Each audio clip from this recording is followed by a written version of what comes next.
Bonsoir à tous et bienvenue sur Monaco Info. Je suis ravi de vous retrouver pour cette édition de samedi. Une édition en partie consacrée à la conférence de presse organisée aujourd'hui par le gouvernement. Les cas de Covid en principauté sont en hausse, avec 40 cas supplémentaires par exemple uniquement ce jeudi. 146 personnes sont suivies en ville, 18 patients hospitalisés, dont 8 en réanimation. Parmi l'ajustement des mesures sanitaires annoncées, un couvre-feu à 19h. Les restaurants seront fermés le soir. Pas de spectacle et pas d'activité de jeu le soir non plus. Restez avec nous, tout cela sera développé dans quelques instants. Nous écouterons à ce propos la réaction du président de l'Union des commerçants et artisans de Monaco.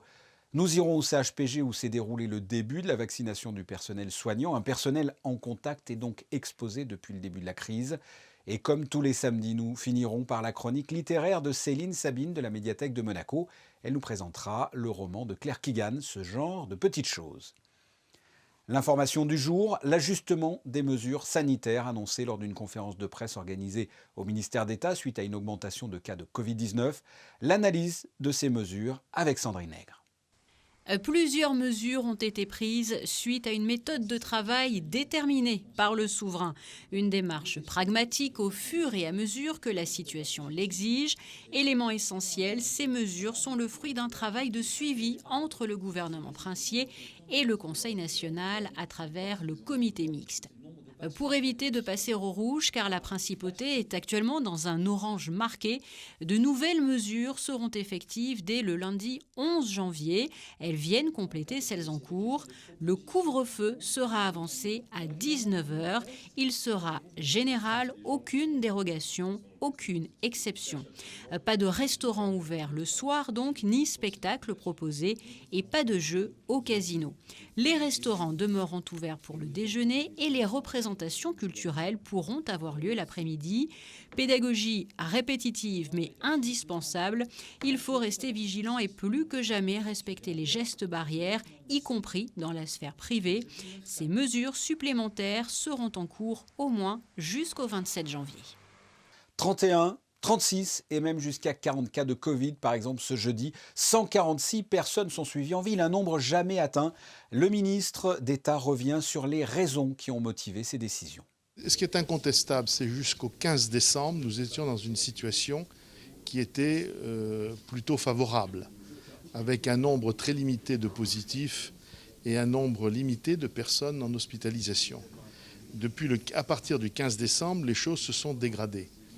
Et effectivement, nous savions que les conséquences des fêtes seraient difficiles. Et là, nous nous apercevons qu'effectivement, elles le sont. Et pour ce qui concerne le 31 décembre, d'ailleurs, à un degré peut-être plus important que ce que nous avions pensé.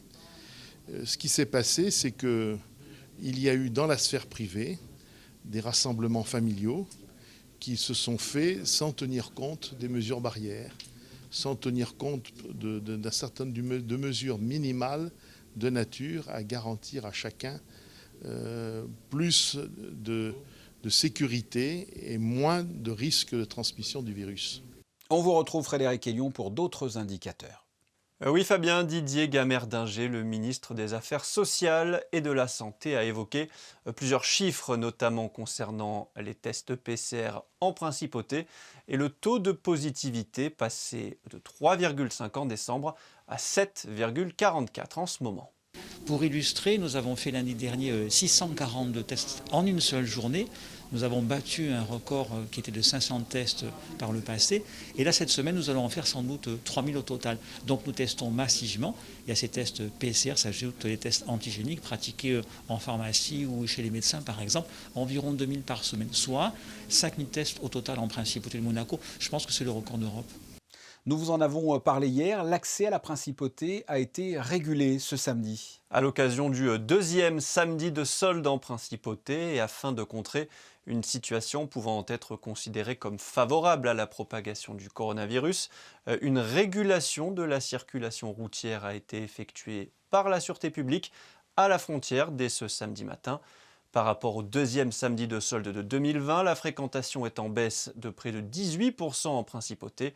Les agents ont multiplié les contrôles, 20 000 depuis le début des mesures, plus de 3 000 depuis la veille de Noël, avec un taux de verbalisation estimé entre 15 et 18%.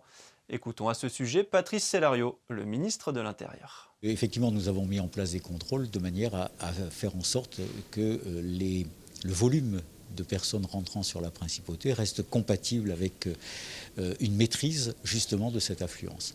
Alors un élément de référence qui était intéressant, c'était le deuxième samedi des soldes de l'année 2020, période durant laquelle nous ne connaissions pas l'épidémie, c'était un temps un peu autre, qui paraît très très loin aujourd'hui, et donc de prendre par rapport à ces chiffres, de voir un petit peu comment les choses évoluaient. Et on a procédé donc à des opérations ce matin, tant de comptage que de surveillance du remplissage des parkings de la principauté, que de contrôle sur le terrain. Et on est à un volume de circulation qui est grosso modo entre 17-18% inférieur à l'heure où nous parlons par rapport à ce qu'il était l'année précédente. Voilà, un accès limité ce samedi pour que les soldes n'aggravent pas la situation. Nous recevons à ce titre le président de l'Union des commerçants et artisans de Monaco, l'UCAM, Nicolas-Mathilde Narmineau. Bonsoir. Bonsoir.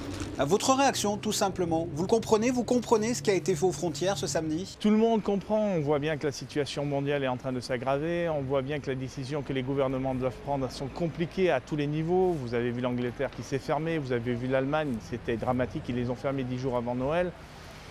Écoutez, nous on a un gouvernement qui est courageux, qui tient le plus longtemps possible et qui nous laisse ouverts, et ça c'est l'essentiel.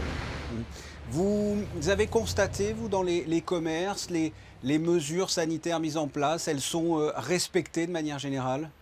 Écoutez, nous on fait le maximum pour que ça soit respecté. On le répète à tous nos commerçants. Le gouvernement fait des contrôles et fait respecter, faire des fermetures administratives si ce n'est pas fait. Je pense que c'est la bonne méthode pour qu'on puisse rester ouvert. Vous savez l'objectif, et je l'ai dit, fermer n'est plus une solution pour les commerçants. Rester ouvert à minima, avec des contraintes, c'est mieux que d'être fermé et de faire zéro de chiffre d'affaires. Et je suis solidaire avec les restaurateurs français qui aujourd'hui font zéro. Et ça va être dramatique pour eux. C'est compliqué pour eux. Les soldes ont débuté à Monaco la semaine dernière. Nous attaquons là la deuxième semaine. Est-ce que l'on peut déjà faire un premier bilan ou prendre une température ou c'est encore trop tôt? C'est un peu trop tôt, mais regardez derrière moi, on est rue Caroline aujourd'hui samedi, deuxième semaine de soldes, c'est pas blindé de monde, hein. Vous n'avez pas les gens qui font la queue devant les magasins. Donc la réalité est que on fait des soldes intramuros avec les gens qui sont chez nous et on ne profite pas de cette aubaine ou cette opportunité qu'on a pu nous accuser d'avoir à Monaco. Et aujourd'hui, vous pouvez le constater derrière moi, c'est pas la folie. Nous recevions dans la semaine le ministre de l'économie et des finances qui nous expliquait qu'il avait apporté une aide particulière aux commerçants du Rocher. Votre réaction, ces commerçants-là en ont besoin? Écoutez, leur situation, on peut se plaindre chacun de notre situation, mais regardons ce qui se passe à côté. Effectivement, les commerçants du Rocher ont une difficulté qui est insurmontable et on va de notre côté aussi écrire encore au gouvernement pour qu'il les aide encore plus. Il faudra probablement aller plus loin si on veut qu'ils survivent. Et dans certains cas, pour certains commerces, d'autres quartiers aussi, il faudra aller plus loin pour qu'ils survivent. Vous savez, tout le monde, après la première vente, pensait que ça allait s'arrêter, que les aides allaient être temporaires et qu'on allait pouvoir continuer. Qu'on allait repartir. Aujourd'hui, on s'inscrit dans la continuité. Et tant que le vaccin n'aura pas fait ses effets et tant que les chiffres ne seront pas bons, on comprend bien que ça ne va pas réouvrir. Vous imaginez les gens qui sont dans le tourisme, les gens qui sont dans le transport, les gens qui sont dans l'événementiel? C'est zéro. Et quelles sont leurs perspectives 2021? Pas loin de zéro. Compliqué à dire. Comment se portent justement les commerçants de façon générale, hein? On parlait du Rocher, mais dans le reste de Monaco aussi, depuis presque un an maintenant de crise sanitaire, aussi bien moralement que financièrement. Comment se portent les commerçants à Monaco? Grâce aux très bonnes décisions qu'a pris le gouvernement et les mesures sanitaires qui ont été prises, on a pu rester ouvert. Ça a donné une lueur d'espoir aux commerçants. Et donc, on était reparti dans de bonnes conditions. Ça a, je pense, sauvé la majorité d'entre eux qui, grâce à cette non-fermeture, a pu au mieux résister, mais au pire ne pas aggraver leurs pertes. Maintenant, si on repart dans un troisième confinement, vous savez, tout le monde en parle, les médias, on ne parle que de ça, c'est l'attention mondiale sur ce virus. Si on repart, le moral est dans les chaussettes. On se dit que si on repart pour un troisième confinement, là, les dégâts collatéraux vont être énormes. Le vaccin, le vaccin, le vaccin. Voilà. Nicolas Mathilde Narmineau, merci d'avoir répondu Merci à mes questions. vous. Bonne soirée. Bonne soirée. Direction à présent le CHPG où Sandrine Nègre et Thomas Deus se sont rendus afin de suivre le début de la vaccination du personnel soignant. Un personnel, vous l'imaginez, très exposé depuis le mois de mars.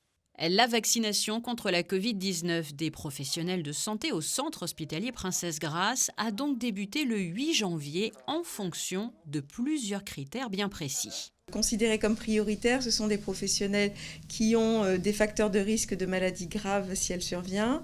Ce sont les professionnels qui ont plus de 50 ans et ce sont les professionnels qui font partie. Alors c'est où à chaque fois et où donc qui travaillent dans des services plus exposés. Tout se fait sur rendez-vous, c'est tout à fait calculé. Donc sur la base du volontariat, les gens ont un créneau qui leur est assigné, ils arrivent, on vérifie qu'ils n'ont pas de contre-indications et honnêtement il y a très peu de contre-indications à ce vaccin. Et cette vaccination implique bien sûr une logistique particulière, des règles à respecter, conservation, décongélation, préparation. Chaque flacon permet 5 vaccinations. On m'a proposé de me faire vacciner. Je m'étais mise sur une liste d'attente et j'ai été appelée hier pour qu'on fasse le vaccin aujourd'hui. Et donc j'étais ravie de pouvoir être vaccinée. Voilà. Alors arrêtez-moi si je me trompe, mais j'ai l'impression que ça a été assez rapide. Disons oui, puisqu'il était question qu'on ait les vaccins un peu plus tard et finalement on nous a annoncé que c'était possible dès maintenant. Les personnes vaccinées sont ensuite surveillées pendant une quinzaine de minutes et reviendront dans 3 semaines pour une seconde dose. Sachez pour finir que le CHPG sera en mesure d'assurer 60 vaccinations quotidiennes à partir de lundi. Nous vous retrouvons, Frédéric Hélion. Vous voulez nous parler du paiement de l'estampille 2021 pour les bateaux. La direction des affaires maritimes demande aux plaisanciers de privilégier le paiement à distance pour renouveler le droit annuel de naturalisation de leurs navires. Afin de lutter contre la propagation du coronavirus, la direction des affaires maritimes souhaite limiter l'accueil physique du public dans ses locaux. 3 modes de paiement sont mis à disposition, par carte bancaire, par chèque ou par virement. Pour plus d'informations, vous pouvez appeler le 98 98 22 80. Un mot de culture avec la soirée d'ouverture de Bohémia hier soir au Grimaldi Forum. Bohémia, c'est un cabaret de cirque contemporain mélangeant acrobatie, danse, comédie, théâtre, chant et musique live. Le spectacle se déroule sous une Spiegeltente, un grand chapiteau en tissu et bois, décoré de miroirs, et les spectateurs sont assis autour de tables rondes. Miss Freaky vous présente 4 musiciens et 7 artistes, avec notamment Nicolas Gelmoni, ancien artiste au sein de la troupe du Cirque du Soleil et enfant du pays. 2 dernières représentations sont prévues demain à 15h30 et 18h. Autre spectacle à ne pas rater, l'OPMC vous propose un concert hommage à Yakov Kreisberg demain à 14h30 à l'auditorium Régnier 3. On termine par le programme de demain soir sur Monaco Info. Avec 19h dimanche, le magazine de grands reportages sur Monaco Info. Cette semaine, Yann Anthony Nogues vous parle électricité. Quelle électricité pour Monaco ? Comment est-elle produite ? Comment consommer de façon responsable pour préserver la planète ? Pour y répondre, Yann Anthony Nogues recevra Thomas Battaglione, le directeur général de la SMEG. Merci Frédéric, et je suis sûr que la suite va vous intéresser en grand lecteur que vous êtes. On passe à notre chronique littéraire du samedi avec Céline Sabine de la Médiathèque de Monaco qui nous présente aujourd'hui le roman « Ce genre de petites choses » de Claire Keegan. Irlande, hiver 1985.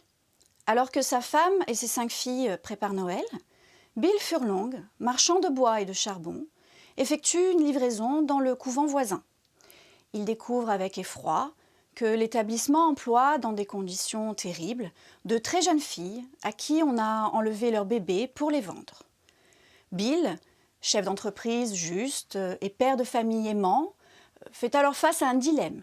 Faire semblant de ne rien savoir, comme le reste de la ville, ou bien avoir le courage de s'opposer aux usages établis et au pouvoir des religieuses. Ce livre détaille le quotidien d'une petite ville irlandaise en pleine crise économique et lève le voile sur le scandale des blanchisseries Madeleine, ces couvents destinés à rééduquer des filles dites perdues. C'est un récit bref, très émouvant et sensible, plein d'humanité et porté par une écriture claire, sans mots superflus, une véritable pépite littéraire. Voilà, si Céline vous a convaincu, vous pouvez aller vous procurer le roman Ce genre de petites choses de Claire Keegan. À quel temps va-t-il faire ce dimanche? Voici les prévisions météo. Pas d'amélioration de prévu, Fabien, avec toujours un ciel bien chargé, notamment le matin. L'après-midi, quelques courtes éclaircies sont prévues, mais le temps restera bien nuageux. Le thermomètre affichera 3 degrés le matin et 7 l'après-midi. Le soleil se lèvera à 8h01 pour se coucher à 17h13. Dimanche 10 janvier, nous fêterons les Guillaume. Merci Frédéric, on se quitte avec les photos du jour. C'est l'actualité, le filtrage aux frontières et l'accès à la principauté régulé afin d'éviter la cohue pour ce deuxième samedi de solde. Ce sont des photos prises par Manuel Vitali. On se retrouve demain dimanche pour le best-of de la semaine à partir de 20h puisqu'à 19h, vous pourrez suivre votre magazine de société présenté par Yann-Anthony Nogues. Ce journal est terminé, merci de votre fidélité. À demain, en attendant, portez-vous bien.